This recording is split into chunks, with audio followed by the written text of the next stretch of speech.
Bonjour à toutes et à tous et bienvenue dans cette nouvelle vidéo sur Marvel Future Fight où on va proposer encore une fois une espèce de série de vidéos, c'est-à-dire qu'elle ne sera pas à prendre toute seule, sur un différent classement des meilleurs tier 4 selon mon avis par rapport à tous les modes de jeu on va dire qu'on va trouver dans Marvel Future Fight. Donc on va avoir deux grosses vidéos majeures, une pour le PVP et une autre pour le PVE. D'avance, je m'excuse pour mon absence, on va dire, d'hier, mais comme vous pouvez peut-être encore l'entendre à ma voix, voilà, célébrer un mariage début décembre, là où il fait froid, c'était une super idée, donc je m'excuse si jamais je me mets à tousser ou à éternuer dans la vidéo. Voilà. Et puis merci à tous ceux qui ont suivi du coup toutes les vidéos sur les différents boss du monde de la semaine dernière, ça m'a fait chaud au cœur. J'ai vu que vous étiez 11 abonnés aussi, donc pareil, c'est plutôt chouette de voir qu'il y a des gens qui aiment bien suivre ces vidéos, donc je vous promets qu'on va pas s'arrêter là. Globalement, du coup, on va commencer avec le PVE et on va avoir différents axes, on va dire, de réflexion où je vais vous conseiller mon interprétation vraiment très personnelle, factuelle du tier 4 que je vous conseillerais, on va dire, des 10 meilleurs tier 4 que je pourrais vous conseiller par rapport au mode histoire, au dispatch, au mode invasion du multivers, au boss du monde et au Dormammu, d'accord? À savoir que cette liste est vraiment mon interprétation personnelle, vous n'avez le droit de pas être d'accord avec ce que j'explique dans la vidéo, et j'aurais même tendance à dire, heureusement, enfin voilà, si vous n'êtes pas d'accord, dites-le en commentaire, et puis on en redébattra après si vous avez d'autres suggestions, si par mégarde j'ai pu oublier un perso, voilà, n'hésitez pas à me dire dans les commentaires du coup ce que vous en pensez. Donc on va s'intéresser du coup tout de suite. On va commencer du coup par le mode histoire et il va y avoir globalement deux choses à bien définir dans le mode histoire. Ça va être si vous jouez manuellement ou si vous avez la rotation auto d'activer. Et donc on va commencer si vous jouez manuellement du coup en 10e position, donc l'un des moins meilleurs choix on va dire. Globalement c'est Doctor Strange. Pourquoi est-ce que j'aurais tendance à vous le conseiller? Parce que les dégâts de zone sont vraiment pas mauvais en termes de restrictions, il passe à peu près partout. Les premiers niveaux qui ont des restrictions aux dégâts physiques, évidemment il va pas faire beaucoup de dégâts et enfin il touchera personne, et il y a un niveau où il vous faudra un super vilain, donc pareil Doctor Strange ne passe pas, mais encore une fois ça s'intéresse, enfin ça concerne uniquement les joueurs parmi vous qui n'ont pas toutes les restrictions de personnages. Vous voyez, typiquement ici il m'en manque un, ça veut dire que je peux avoir un slot de libre et donc avoir un perso qui va me porter on va dire sur 80-90% des niveaux. Donc voilà, et encore une fois, donc Doctor Strange c'est un peu entre guillemets hein, le fond de la poubelle, il est pas, c'est pas le meilleur pour le mode histoire. Juste avant lui on va trouver Luna Snow, pareil, c'est un perso qui est facile à jouer, qui a pas mal de soins, qui a des animations assez courtes, donc si vous jouez manuellement encore une fois, c'est assez simple on va dire de passer outre ce genre de choses. Ensuite, ça va encore une fois s'intéresser qu'aux joueurs qui ont cet uniforme là, un hiver à Krakoa, mais Magneto est pour les mêmes raisons que les autres un très bon choix, mais j'insiste sur le fait qu'il faut jouer manuellement, c'est à dire que si vous laissez l'ordinateur jouer, si vous laissez le téléphone voilà, jouer en auto, en progression auto, ne considérez pas ces trois personnages là ou parce qu'ils ont des rotations qui sont éclatées ou parce qu'ils ont beaucoup d'animations et les niveaux vont vous paraître interminables. Mais si vous jouez manuellement, voilà, mon top 4 on va dire des persos de fond de plateau on va dire globalement, donc c'est Namor, Luna Snow, Magneto et Doctor Strange. Ensuite j'ai pas mis de perso en 6ème position parce qu'il y a vraiment un gap énorme on va dire qui se crée entre voilà, les persos jusqu'à la 5ème position, et après ces persos là encore une fois sont pas vraiment à considérer à part si vous les aimez vraiment beaucoup et qui vous sont utiles ailleurs. Ensuite du coup moi j'aime bien Jean Grey, je trouve que les rotations vont assez vite, sa deuxième compétence permet de passer un peu partout, elle charge son tier 4 très vite, ce qui lui permet notamment dans les niveaux avec des restrictions, dégâts physiques etc. de pouvoir avec le bon personnage sur la compétence tier 4, passer au travers de ce genre de restrictions. Elle est super vilain, donc il y a un niveau où elle va se faire renvoyer ses dégâts, mais encore une fois, il n'y a pas de perso, on va dire, neutre qui soit vraiment à conseiller, parce que du coup, personnage neutre, je crois qu'il n'y a que voilà, le destructeur, et clairement, c'est pas un bon choix du tout, donc vous êtes obligé de faire avec. Ensuite, vous avez Captain Marvel, pour toutes les raisons qu'on a évoqué juste avant, donc gros dégâts de zone, pas beaucoup d'animation vraiment très lentes comme par exemple Thor, hein, on va y revenir. Vous avez du coup la compétence 1 et 2 qui vont très vite. Elle charge son tier 3 assez facilement, pas mal de soins, un personnage qui est avec beaucoup de résistance on va dire, et des passifs pour tout ce qui va être super vilain, super armure, etc. Donc un personnage quand même relativement complet, et avec en plus de ça une bonne compétence de chef si jamais elle venait à mourir, ce que évidemment je vous le souhaite pas. Ensuite, évidemment, depuis qu'il est arrivé, on peut pas l'oublier, il y a Loki du coup qui va se joindre à la petite troupe. Pour toutes les mêmes raisons, gros dégâts de zone, et en plus de ça, il a la possibilité, alors ça risque d'être embêtant, mais il a la possibilité de passer d'un ennemi à l'autre, si le ciblage le permet, c'est-à-dire que soit il est bloqué dans son animation et c'est dommage, soit il va pouvoir passer d'un ennemi à l'autre, et donc vous allez pouvoir gagner beaucoup de temps sur la façon dont il va pouvoir nettoyer, on va dire, les niveaux du mode histoire. Et ensuite on arrive du coup dans le top 2 des persos qui jouent en auto plus pour moi, tout le temps quoi qu'il arrive, c'est Odin, qui a à mon sens les mêmes avantages que Thor, avec un peu moins d'inconvénients. Donc il n'y aurait eu que de moi, je l'aurais mis en premier, mais encore une fois, j'essaie de faire pour tout le monde. Donc comme vous pouvez vous en douter, le perso que je vous conseille le plus, on va dire vraiment pour faire le mode histoire, c'est Thor. Alors la place avec Odin, elle est vraiment à la limite. Pourquoi? Parce que c'est deux persos qui ont beaucoup de dégâts de zone, qui ont beaucoup de mobilité, on va dire. Thor, effectivement, en a un peu plus avec la deuxième compétence. Moi, je suis moins fan de Thor, on va dire, parce qu'avec sa 5e compétence, il reste souvent bloqué dans son animation, et je trouve qu'on perd pas mal de temps. Là où, avec Odin, ça se fait assez vite, finalement. Il perd un peu de temps sur sa 5e, un peu de temps sur la 3, mais au final, il arrive à passer à autre chose. Et je trouve que la compétence de tier 4 de Odin, avec les dégâts résiduels autour de lui, fait que il est plus apte à nettoyer des zones quand tous ces délais de récupération sont justement en récupération, là où Thor va galérer un peu, parce que bon, bah, son tier 4 ne sert qu'à augmenter un peu toutes ses résistances, enfin tous ses buffs, on va dire. Excusez-moi. Donc voilà, moi j'aurais tendance personnellement à vous conseiller Odin, qui en plus de ça fait plus de dégâts et est plus polyvalent. Typiquement là, si vous voyez cette équipe juste ici, c'est mon équipe pour faire les failles dimensionnelles de niveau mythique au niveau 6. C'est Odin, Nick Fury, Valkyrie. Au début c'était avec Thor, effectivement, mais Odin du coup bénéficie d'une meilleure compétence de chef, et voilà, je trouve qu'il va un peu plus vite, et que quand je décide de jouer manuellement, il est un peu plus fun à jouer, on est moins souvent piégé par la 5e compétence de Thor. Mais voilà, pour le mode histoire, voilà vraiment la liste de persos que je vous conseille. Encore une fois, partez du principe que Thor et Odin sont les meilleurs choix. Thor évidemment est le choix le plus raisonnable en termes de coût, hein, parce que Odin est un personnage natif tier 2. Partez du principe que Namor, Luna Snow sont deux personnages premium. Magneto, Jean Grey sont des personnages exclusifs, avec notamment un uniforme saisonnier. Doctor Strange est un personnage tier 2, donc il y a un peu de tout dans la liste. Et surtout, il y a certains persos qui vont vous demander de jouer manuellement. Je pense encore une fois à Luna Snow, Namor, Captain Marvel, Magneto surtout. Ce sont des persos qui sont effectivement très bons, mais c'est mieux si vous les jouez manuellement. Sans ça, vous risquez de perdre beaucoup de temps. On va pouvoir les enlever maintenant des favoris, histoire d'y voir un peu plus clair, parce que si on garde tout le monde en favori à chaque fois, on va pas s'en sortir.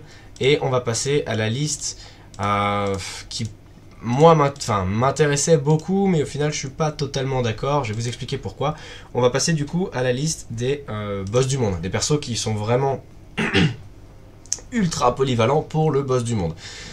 Et alors, vous allez voir que c'est un classement vraiment logique par rapport au nombre de niveaux que les persos peuvent remplir. C'est-à-dire qu'en fonction de leurs différentes aptitudes, en fonction de leur classe ou race, notamment, hein, humain, alien, etc., etc., ce sont des persos qui vont pouvoir rentrer dans le plus de niveaux du boss du monde. Mais encore une fois, considérez que c'est pas forcément les meilleurs persos en termes de dégâts, c'est simplement les persos les plus polyvalents. Voilà. Donc, je reviendrai dessus vraiment au cas par cas. Mais du coup, on va commencer en 10e position. Alors, c'est là où il va falloir que je commence à aller les chercher. Par Gamora. Étant donné qu'elle est du coup femme vitesse alien avec le tag maître d'armes et le tag agilité, elle est très souvent demandée pour le boss du monde. Mais voilà, on commence d'ores et déjà avec les mais, effectivement. Gardez en tête que Gamora fonctionne le plus, enfin, il ne fonctionne quasiment exclusivement avec un CTP de rage, et donc c'est pas forcément le meilleur CTP quand on s'intéresse au boss du monde, et ça peut voilà, être une moins bonne idée, on va dire, qu'autre perso. Ensuite, en 9ème position, on a Dr Octopus, et c'est exactement la même chose. Un perso qui fait énormément de dégâts, qui une fois au tier 4 se révèle vraiment très très fort, mais fonctionne beaucoup plus avec un CTP de rage, et donc va perdre un poil de dégâts, on va dire, contre certains persos qui, eux, peuvent jouer avec un destruction, un jugement ou un CTP d'énergie qui sont plus efficaces dans le mode de jeu du boss du monde. Ensuite, donc en 8ème position, on a Blue Dragon. Et là, je suis assez d'accord, mais encore une fois, je mets un bémol, c'est-à-dire que c'est un perso qui est tout aussi polyvalent, on est bien d'accord, qui est plus polyvalent en soi d'ailleurs, qui peut très bien fonctionner avec un CTP de jugement, donc, encore une fois c'est super. Par contre, en termes de dégâts, le perso est assez vieux, et quand vous allez vouloir vraiment grimper des niveaux 60, 70, etc., vous allez voir que les dégâts de Blue Dragon commencent à s'effondrer un peu, et donc, oui, vous pouvez l'engager dans plein de niveaux différents, en termes de tag, voilà, effectivement, c'est super. Par contre, voyez vraiment où est-ce que vous voulez l'engager. Si vous avez besoin d'un perso, je dis une bêtise, mais par exemple pour faire le niveau 40 de Kang, non, je pense pas que Blue Dragon puisse faire le niveau 40 de Kang, donc ce n'est pas forcément le meilleur choix, mais en termes de polyvalence, ça fait partie des persos les plus polyvalents. En 7ème, ce coup-ci, on a Sharon Rogers, donc Captain America. Encore une fois, un monstre de dégâts avec un CTP d'énergie, et clairement, si vous voulez mon avis, elle est beaucoup plus efficace que Blue Dragon. En plus de ça, elles ont exactement les mêmes tags, hein, parce que du coup, elles sont commandement, explosion humaine, femme, super-héros. Et effectivement, voilà, donc explosion humaine, femme, super-héros, avec commandement, et ce qui va vraiment la différencier, c'est le tag projection d'énergie, que Blue Dragon n'a pas. Oui, Sharon Rogers est un bien meilleur choix, à mon sens, aujourd'hui, que Blue Dragon. Le personnage est premium, avec un uniforme compliqué, et c'est pas l'un des premiers tier 4, mais quand même, et donc effectivement, les dégâts, par rapport au standard d'aujourd'hui, s'effondrent complètement. Ensuite, du coup, une fois qu'on a dit ça, on arrive sur un autre perso où je ne suis pas du tout d'accord. On arrive sur la Veuve Noire. Alors, effectivement, la Veuve Noire a plein de tags qui lui permettent d'être engagée un peu partout, mais en termes de dégâts, c'est pas forcément la meilleure idée que vous puissiez avoir. Notamment, je prends l'exemple concret de Kang. Attendez, Kang, et c'est quoi, c'est niveau 20, de 20 à 24 je crois, ouais c'est ça, de 20 à 24, c'est la classe vitesse. Je ne pense pas que Gamora puisse le faire, avec enfin voilà, à moins d'avoir 25% de perforation sur vos cartes, et d'avoir un uniforme vraiment équipé, et d'avoir un CTP puissant ou brillant. Je pense pas que Gamora soit vraiment apte à le faire, je pense pas que Black Widow, enfin la Veuve Noire, soit vraiment apte à le faire, parce que encore une fois, le choix qu'on a juste avant, c'est Shadow Shell, hein, qui reprend un peu plus de tags, on va dire, que la Veuve Noire, et Shadow Shell est vraiment à la limite de pouvoir faire ce niveau, la mienne, hein, en tout cas. Et comme vous pouvez le voir, du coup, il y a quand même pas mal de bénédictions d'Odin. Elle a un destruction puissant. J'ai pas son artefact, mais j'ai une augmentation contre maléfique de 9%. Donc voilà, on est quand même sur un perso qui est assez complet. Plutôt bien équipé, et contre Kang niveau 24, ça commence à être vraiment costaud, donc voilà, faut commencer un peu à faire attention à tout ça.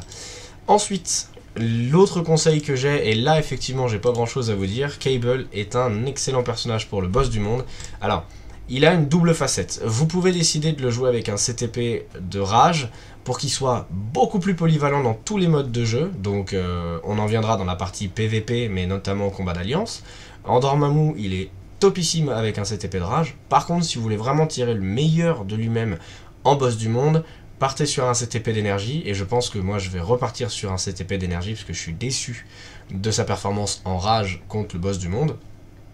Par contre, il faut reconnaître que sa rotation avec un CTP d'énergie ou avec un CTP de destruction peut être frustrante, parce qu'elle n'est pas forcément facile à avoir. Il y a 2-3 fois des procs qui partent un peu à droite à gauche, et donc ça peut être frustrant.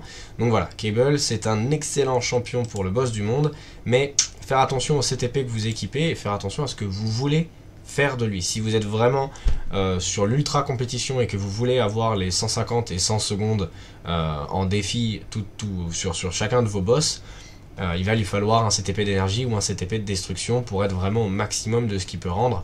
Donc voilà, encore une fois ça restera votre choix, mais c'est un excellent choix. Autre excellent choix, je l'ai perdu, elle est là, Luna Snow. Là, il n'y a pas trop de questions à se poser quant au CTP qu'on équipe sur elle. C'est forcément un rage, elle est forcément extrêmement polyvalente.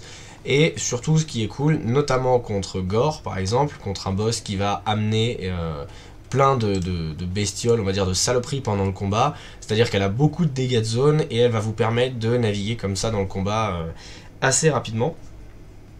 Ensuite, une fois qu'on est passé au-dessus, on a Captain Marvel. Donc là, en termes de restrictions, on est vraiment dans le top 3. Hein, donc c'est Luna Snow, 3ème position. Captain Marvel en 2ème position. En termes de restrictions, elle a déjà 3 tags. Hein, donc déplacement rapide, projection d'énergie, commandement. Ensuite, c'est un personnage universel, humain, féminin, super-héros. Donc vous pouvez l'engager vraiment beaucoup. C'est un personnage qui a énormément de dégâts et j'hésite vraiment à la mettre au tier 4 parce que... elle est vraiment très impressionnante. Encore une fois, le mieux pour elle, c'est un CTP de rage, mais de toute façon, en ce qui concerne les personnages tier 4, c'est rare de trouver autre chose, hein, donc vraiment, faut prendre l'habitude hein, de partir sur du CTP de rage. Encore une fois, elle peut fonctionner avec un CTP d'énergie ou avec un CTP de destruction, mais comme Cable, c'est une rotation un peu particulière et vous risquez de vous manger les doigts parce que elle a des animations... assez courte mais avec beaucoup de dégâts dans la durée, donc vous risquez de rater vos procs d'un coup à l'autre. Donc voilà, c'est un personnage que je vous conseille pour le boss du monde et qui en plus de ça en termes de restrictions est vraiment le 2e perso à l'heure actuelle. Je crois qu'on peut l'engager dans 28 ou 29 restrictions différentes. Et enfin, le perso que vous pouvez le plus utiliser pour le boss du monde, c'est Spider-Gwen. Et là, encore une fois, on arrive à un problème. Je suis d'accord, Spider-Gwen est un excellent perso, elle est où? Là, c'est un excellent perso avec une rotation assez simple que vous pouvez très bien équiper d'un proc, hein, d'énergie ou destruction. Mais encore une fois, c'est un perso qui peut avoir de la polyvalence aussi en PvP, auquel cas c'est pas forcément le meilleur choix. Hein. Comme vous pouvez le voir, elle fonctionne également avec un CTP de rage et avec un CTP de destruction pour justement la petite partie PvP. Ça va vraiment dépendre de ce que vous avez à équiper sur vos persos et de ce que vous voulez faire de votre perso, mais en termes de restrictions, en termes de possibilités d'engagement sur un boss du monde, vous n'avez pas mieux à l'heure actuelle que Spider-Gwen. Si votre but c'est vraiment de pouvoir essayer de grimper à droite à gauche, oui clairement elle vaut l'investissement. Assez simple à jouer finalement. Le problème de son tier 4, c'est que c'est pas vraiment prévu pour le PvE, hein. On est vraiment sur esquive 20 coups et augmente les dégâts infligés un petit peu, voilà, donc on est vraiment sur un perso qui va chercher à esquiver, donc plutôt axé PvP que PvE, mais c'est le meilleur choix en termes de polyvalence pour le boss du monde. Voilà, ça c'est pour la liste vraiment boss du monde. Alors ils sont pas dans l'ordre parce que je les ai pas tous tier 4, mais du coup si on reprend en premier, vous avez Spider-Gwen, Captain Marvel, Luna Snow, Cable, Shadow Shell, Black Widow, Sharon Rogers, Blue Dragon, Dr Octopus et en dernier Gamora. Ça veut pas dire que tous les autres persos, Doctor Strange, Odin, Thanos, ça veut pas dire qu'ils sont mauvais pour le boss du monde, hein, pas du tout. Ça veut juste dire qu'en termes de restrictions pures et dures, c'est des persos que vous ne pourrez pas engager beaucoup. Maintenant, si vous voulez des persos qui éclatent les boss du monde, vous avez évidemment Ghost Rider, vous avez évidemment... Captain Marvel est dans la liste. Loki, c'est pas son meilleur mode de jeu, donc j'aurais tendance à dire non, pas vraiment. Namor fonctionne super bien, Doctor Strange fonctionne super bien, Flèche Noire fonctionne super bien, Thanos également, Thor et Odin également. Mais vous ne pourrez pas les engager sur autant de restrictions que les 10 que je vous ai cités juste avant. Donc voilà, c'est juste savoir ce que vous voulez faire de vos persos et savoir où est-ce que vous voulez situer votre équipe par rapport au boss du monde. Il va nous rester du coup 3 modes de jeu, donc je propose qu'on rush un peu, qu'on fasse le dispatch, et ensuite on gardera l'invasion du multivers et le Dormammu pour la vidéo qui arrivera demain. On restera sur le PvE et on passera ensuite à la liste du PvP. Donc on va encore une fois enlever les favoris pour un peu plus de visibilité, vous allez voir que certains persos reviennent au fur et à mesure dans la liste, et ça peut être pour vous le meilleur axe, on va dire, d'investissement, c'est-à-dire par exemple vous voulez un perso qui est dispo partout et qui est assez polyvalent, bah voilà, c'est peut-être pas le meilleur dans aucune des catégories, mais il se met dans le top 3 à chaque fois, donc par exemple Luna Snow, effectivement, banger absolu quoi. Si vous avez besoin d'un tier 4 qui fonctionne à peu près partout, et que vous avez un CTP de rage, oui, effectivement, à mon avis, elle est un meilleur investissement que Cable, si vous avez un CTP de rage et si vous êtes vraiment dans la polyvalence. Par contre, si votre but c'est de se dire boss du monde à fond, effectivement, voilà, c'est peut-être pas le meilleur calcul. Donc pour tout ce qui va être dispatch, alors excusez-moi, à chaque fois j'oublie le nom en français, donc on va recommencer. La mission d'envoi, voilà, pour tout ce qui va être mission d'envoi. Alors là on va pas parler des restrictions de niveau, voilà, des défis que vous avez ici, on va juste parler des persos qui peuvent jouer en rotation auto de façon assez simple à des niveaux qui sont assez compétitifs finalement. Et je vais vous parler là, non pas d'équipe, mais simplement d'un personnage qui va vous servir de DPS. Ensuite vous pouvez très bien mettre Valkyrie en support avec White Fox si vous l'avez, ou Wave, ou etc., ou Nick Fury, très bien. Mais je vais vous parler vraiment du perso DPS majeur de votre équipe. Vous pouvez très bien en avoir 2 ou 3 en fonction de ce dont vous avez besoin. Mais ici on va vraiment s'intéresser à ça. En 9ème position, je pense que Captain Marvel est un bon choix. Encore une fois, beaucoup de dégâts de zone, beaucoup d'AOE, beaucoup de facilité à faire des dégâts sur les super vilains. Je crois que ça vient de son uniforme, hein. Elle a voilà, une augmentation de 55%, des réductions de dégâts, etc. Donc ça peut être un perso vraiment polyvalent. Ensuite, Luna Snow, encore une fois, qui arrive mal, elle fait tout bien en fait, hein, c'est-à-dire que encore une fois, beaucoup de dégâts de zone, des délais de récupération qui sont assez courts, un tier 4 qui est franchement compétitif, un tier 3 qui, voilà, une grosse vague qui ravage toute l'arène, donc elle est super pour avaler les vagues et les vagues d'ennemis qui peuvent vous arriver dessus, donc j'aurais tendance à la mettre dans le classement. Ensuite, en 7ème position, Magneto, pareil, considérez l'uniforme Anivera Krakoa uniquement si vous l'avez, et c'est valable aujourd'hui, on va dire, à date où sort la vidéo. On arrive bientôt sur le prochain uniforme d'un personnage pour Noël, pardon. Est-ce que Magneto va être remplacé? Peut-être, il y a pas mal de théories qui circulent quant au prochain tier 4. En attendant, aujourd'hui, je pense que si vous jouez manuellement, Magneto peut vraiment fonctionner en dispatch pour les mêmes raisons que les autres, et si je ne dis pas de bêtises, vous devez avoir par son artefact encore des avantages. Infligé au boss, ouais, ok. Bon. Ça inflige plus de dégâts aux boss, qui eux sont vraiment... Alors, encore une fois, ça peut être pas mal parce que en dispatch, généralement, les vagues d'ennemis sont pas trop compliquées à buter. Par contre, les boss, quand vous allez arriver au niveau 11, 12, 13, secteur 11, 12, 13, les boss, à eux seuls, peuvent vous prendre 2, 3, tier 3 ou tier 4. Donc avec un artefact qui augmente les dégâts faits au boss, Magneto peut, à mon sens, gagner une petite place dans le classement. Ensuite, pour toutes ces raisons, on a Thanos, beaucoup d'AOE, un perso qui est assez facile à jouer, un tier 4 qui fait des dégâts de zone autour de lui et qui fait beaucoup de dégâts, donc ça vous permet de instant une vague directement. Donc un perso que j'aurais tendance à vous conseiller. Et ensuite, on va marquer un break. Voilà. Ça c'est les persos vraiment que... non, je vais en rajouter un, ouais effectivement, je vais en rajouter un. Ghost Rider. Les persos que vous allez jouer manuellement, on va dire, pour le dispatch sont vraiment là, et j'insiste sur le fait de jouer manuellement avec Ghost Rider. C'est un perso qui a beaucoup d'AOE, qui a beaucoup de mobilité, qui a énormément de dégâts contre les super vilains. Par contre, il faut le jouer manuellement parce que sa rotation en mode auto, elle est catastrophique. Il ne se sert juste pas de la 4ème compétence. Il fait 5-2 en boucle et ensuite il se laisse piéger dans son tier 3, donc c'est vraiment dommage. Mais si vous jouez manuellement et que vous avez envie d'un perso qui permet de grimper les niveaux de dispatch, Ghost Rider est un excellent choix. Encore une fois, là j'ai laissé un blanc dans la liste parce qu'il y a vraiment un gap, on va dire, qui se crée entre ces persos qui sont pas forcément dingos et d'autres persos qui sont vraiment forts, et on va attaquer du coup le top 4 avec Namor. Namor, le mieux c'est quand même de le jouer en mode manuel, mais il se débrouille pas trop mal en mode auto. Il a un tier 3 qui est franchement convaincant, il a beaucoup de dégâts de zone et il a il a voilà, encore une fois pas mal d'AOE avec sa quatrième compétence. Et en plus de ça, si je l'ai mis vraiment en quatrième position, c'est qu'il remplit les gros niveaux, on va dire, avec longévité et fort. Et je sais que notamment le secteur 13, deuxième mission, ils ont besoin d'un personnage fort. Vous avez besoin d'une équipe avec 3 personnages forts. Et c'est assez compliqué d'avoir le niveau fait. Donc moi j'avais quoi? J'avais Titania, Valkyrie et Namor, je pense. Donc voilà. À mon sens, le quatrième perso de la liste, il est ici. Ensuite vous avez Odin.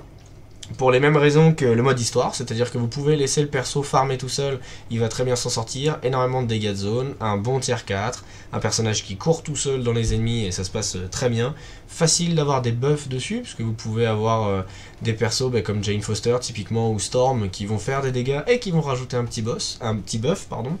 Vous allez avoir l'ancien, vous allez avoir Nick Fury, vous allez avoir pas mal, enfin voilà, encore une fois Valkyrie, etc. Donc vous allez avoir énormément de possibilités de buff le personnage. Et c'est un perso qui s'en sort excellemment bien tout seul pour faire du farm. Donc dans le top 3, moi j'ai mis Odin. En top 2, j'ai mis Thor parce que comme Odin, mais peut-être en mieux on va dire pour le dispatch. Parce que du coup il a effectivement plus de dégâts de zone dans la durée, c'est-à-dire notamment sa quatrième compétence. Lorsqu'il va bouger, la quatrième compétence va le suivre et je trouve que sur les vagues d'ennemis qui sont pas très fortes, on va dire en dispatch, ça marche mieux. Par contre, en faille dimensionnelle, je crois que c'est ça, faille dimensionnelle, c'est comme ça. Ouais, faille dimensionnelle, je mettrais Odin en premier parce que du coup, même les ennemis de base, on va dire, sont un peu plus costauds que les simples vagues d'ennemis dans le mode dispatch. Et enfin, excusez-moi, enfin en première position pour le dispatch, Loki, à mon avis, reprend vraiment sa place de numéro 1. Il avait à l'époque de ses uniformes de TVA avec la Black Cat, notamment avec son artefact, et l'uniforme saisonnier. Là, avec son costume, avec voilà, le fait que sa cinquième compétence s'adapte au nombre d'ennemis qu'il y a pour faire encore plus de dégâts, vous allez pouvoir pulvériser les boss. Un perso qui joue bien tout seul, ou que vous pouvez très bien utiliser pour jouer avec lui, je trouve que c'est vraiment le meilleur choix, on va dire, dans la catégorie dispatch actuellement. Perso qui est simple à jouer, perso qui fonctionne si vous ne le jouez pas manuellement, en auto plus ça fonctionne très bien. Et vous pouvez très bien faire une équipe avec Thanos en premier avec du coup la compétence de chef et Loki juste derrière qui profite de tous ses bonus avec en dernier une Valkyrie ou un truc comme ça. Voilà, vous avez des tonnes de possibilités dans les 10 persos que je viens de vous citer. À vous de faire vos équipes, à vous de voir lequel de ces persos correspond au plus des restrictions dont vous avez besoin. Si vous avez besoin d'un personnage fort ou d'un personnage feu ou d'un personnage commandement, etc. etc. On se revoit du coup dans une prochaine vidéo pour l'invasion du multivers. Je vous expliquerai pourquoi est-ce qu'à mon sens c'est un peu important de jouer manuellement dans ce mode de jeu. Et enfin en Dormammu parce que c'est votre seul moyen d'avoir les âmes faltiniennes de façon répétée, on va dire, 150 par jour. Donc c'est intéressant d'avoir une équipe de persos plutôt prévue pour l'occasion. J'espère que cette petite vidéo vous a plu. Merci beaucoup de me suivre encore et encore au travers de mes vidéos. Et on se voit demain sans faute pour une prochaine vidéo. Allez, ciao!